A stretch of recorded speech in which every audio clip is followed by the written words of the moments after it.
Do you believe that certain places can be a harbor for the unusual and the strange? That they can attract the paranormal or be witness to truly bizarre events like being frozen in a block of ice and then brought back to life?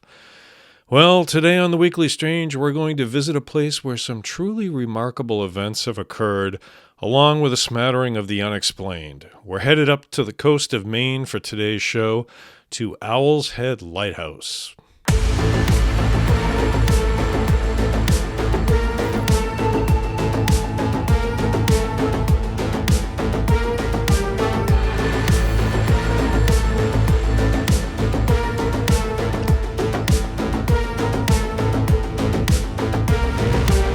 Good evening and welcome to the Weekly Strange. I'm your host, Jon F. Merz, author, actor, adventurer. Before we begin, please be sure to like, subscribe, and turn on the notification bell below so you don't miss any of our uploads. And be sure to leave a comment on today's show down below also. I'd love to hear from you, as long as it's courteous. I'm in the process of writing a short film, and my research this week has taken me unexpectedly on a tour of lighthouses around the coast of New England, specifically Maine, which has a rocky and primal coastline that I happen to love. Today's episode is all about one particular lighthouse that has had its fair share of strange events happening there. Owl's Head Lighthouse sits about halfway up the coast of Maine, north of Portland and south of Bar Harbor, near the town of Camden. It was built all the way back in 1824 following the approval of then-President John Quincy Adams. The total cost for the construction was a whopping $2,707.79. And the lighthouse and other buildings on the site were built on 17.5 acres of prime land near the south entrance to Rockland Harbor. The very first keeper of Owl's Head was a veteran of the War of 1812 named Isaac Stearns. He was paid $350 per year as the keeper, but his tenure was marked by near tragedy when his wife was blown off the top of the promontory where the tower was located by a violent gust of wind, and she was nearly swept out to sea. She managed to recover and escape the sea, but not without a lot of cuts and bruises from her ordeal. Indeed, by 1831, an inspection of the facility noted its poor condition after only 6 short years. The desperate need for repairs only occurred nearly 50 years after its original construction, with a set of walkways and stairs installed between the lighthouse tower and the dwelling house. It took 50 years to fix the place up, in spite of Lucy Stearns' near-fatal accident and the frequent complaints from the next keeper, Penley Haynes. And you thought government bureaucracy was something new, huh?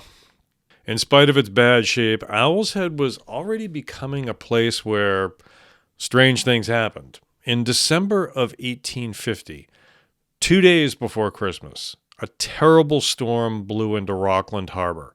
A small schooner that had dropped anchor in the harbor to shelter from the storm was torn loose from its moorings and just crashed against the rocks that populated the coast near Owl's Head. There were only 3 people on board the boat at that time. First mate Richard B. Ingraham, his fiancée Lydia Dyer, and a crewman named Roger Elliott.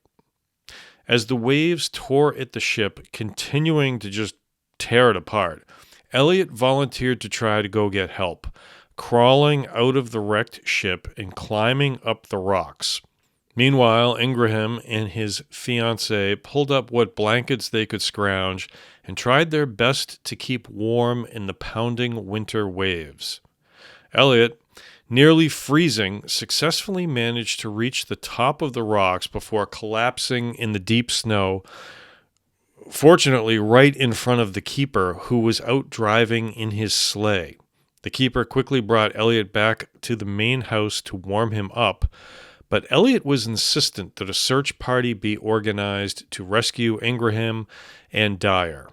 With a team of men helping, the couple was soon located, still on board the schooner. But they were completely encased in ice from the frozen sea spray that had completely covered the entire ship. The rescuers refused to pronounce them dead and set about chipping away at the formidable ice block, keeping both bodies in cold water until the process was complete. Only then did they gradually start to warm them up and move their limbs to encourage blood flow again. After 2 hours of these frantic attempts, Lydia Dyer began to show signs of revival, and after another hour of tense waiting, Ingraham reportedly opened his eyes and asked, quote, "What is all this? Where are we?" Likely the poor fellow thought they'd died and made the journey to the afterlife. Incredibly, both Ingraham and Dyer managed to make a full recovery after several months of convalescence. They were married and eventually had 4 children. However, in spite of his heroic efforts to reach help for the couple, Roger Elliott never did fully recover from the exposure and hardship he'd endured in the process and never again ventured out to sea, but instead spent his remaining few years struggling to regain himself. And what of the reports of paranormal activity at Owl's Head Lighthouse? Well, researchers point to 2 accounts that they say indicate that Owl's Head could well be haunted. In fact, Coastal Living magazine named it the #1 haunted lighthouse back in October 2006. They first cited accounts that point to the possibility of the ghost of a former keeper haunting the premises. Said to be utterly meticulous in his work, as he presumably was when he was alive, mysterious footprints have appeared in the snow, thermostats have been turned way down to conserve energy, and the brass fixtures throughout the lighthouse have been mysteriously polished to an absolute impeccable sheen. But by far the most compelling instance of this supposed former lighthouse keeper's ghost comes to us from former keeper bosun's mate first class Andy German, who ran things at the lighthouse for several years back in the mid-1980s. Together with his wife Denise, German once rose in the middle of the night to go outside and secure some construction materials. He was worried about being blown around by the storm that happened to be breaking that night. His wife Denise turned over in the bed, facing away, and then strangely felt the sensation of someone getting into the bed next to her. Thinking it was her husband, she asked, "How'd you make out outside?" But she got no response. So she turned over to face what she thought was her husband and saw the indentation of a body in the bed with her, but no one was there. After several minutes of watching this indentation kind of shift and move on the mattress, Denise calmly asked for the visitor to go away so she could get some sleep, and it apparently did. The next morning, Denise conferred with her husband, who told her that when he had gotten up to go outside to secure the construction materials, he'd seen this cloud of smoke hovering over the floor. This cloud then went right through him and continued to pass into the bedroom that he had just left. Shortly thereafter, his wife Denise had her encounter with the mysterious bedfellow. So, yeah. The next keeper and his family moved into Owl's Head in 1987 and stayed for 1 year on lighthouse keeper duty.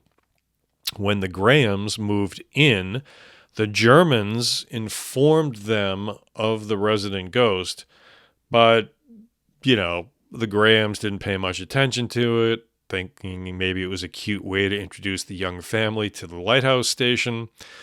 But the Germans were insistent. They told them that about one room in particular upstairs that seemed particularly active, but the Grahams were basically unfazed by it all. In fact, they went ahead and chose that particular room for their daughter Claire.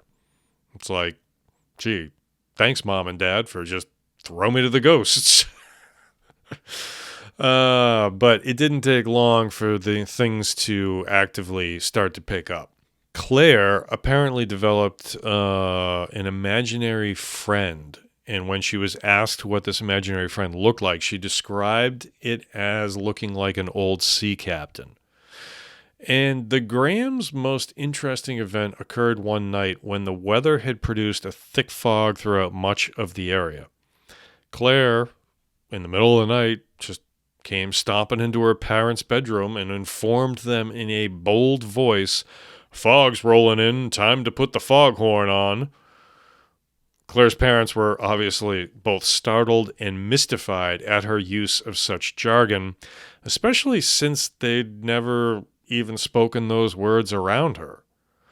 Since then, mysterious footprints have shown up repeatedly in the snow and in the mud.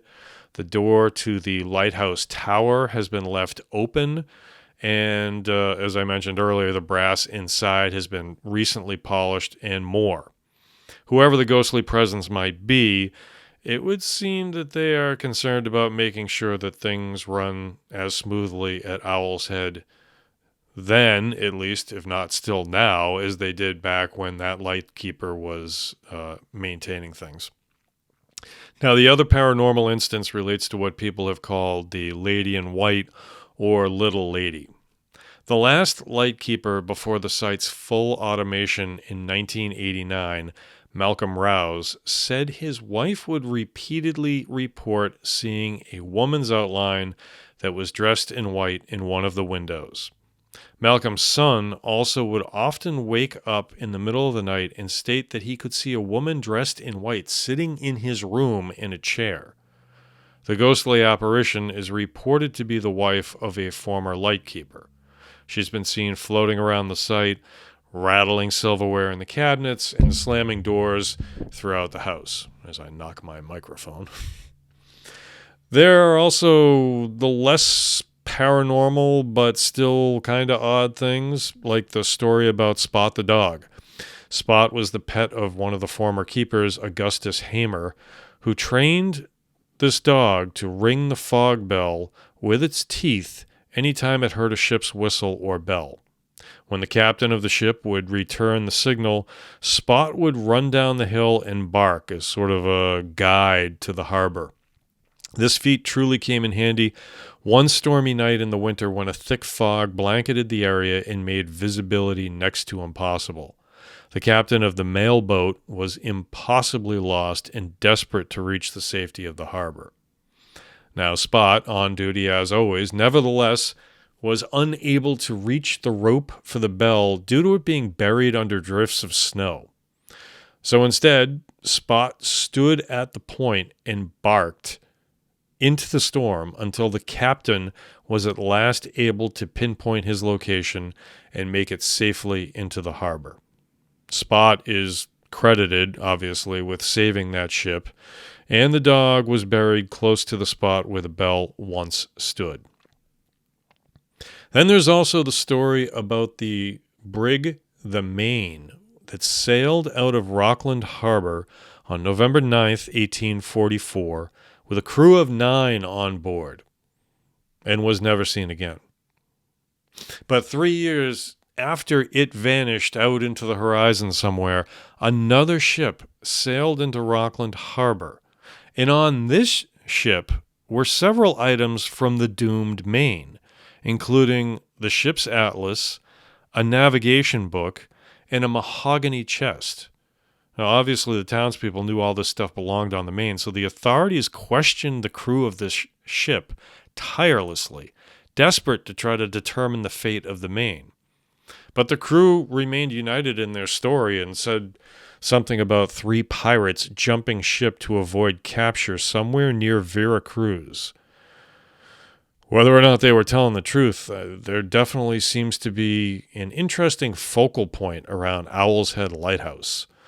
Strange events like, being brought back to life after being frozen in a block of ice, a dog who saved a ship or two, and ghostly paranormal apparitions all point to Owl's Head Lighthouse as being a pretty interesting place to visit. And if it is indeed true that certain locations can manifest the strange simply by virtue of their presence and placement, then Owl's Head might just be your ticket for an interesting experience if you should ever decide to visit.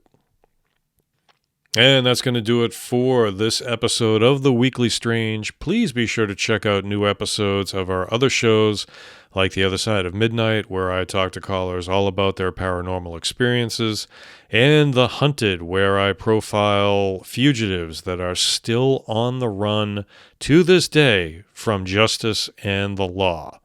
Please be sure to like, subscribe, and turn on the notification bell so you don't miss any of our uploads. And leave me a comment. Let me know what you think about what we're doing here, any topics you'd like us to cover. You're going to find the email out there now. So if you have your own paranormal experiences for The Other Side of Midnight, or you know of somebody who's still on the run from the law for The Hunted, you'll be able to reach out and let me know. And you might just end up on the podcast here. Thanks for watching. Thanks for listening. Have a wonderful night.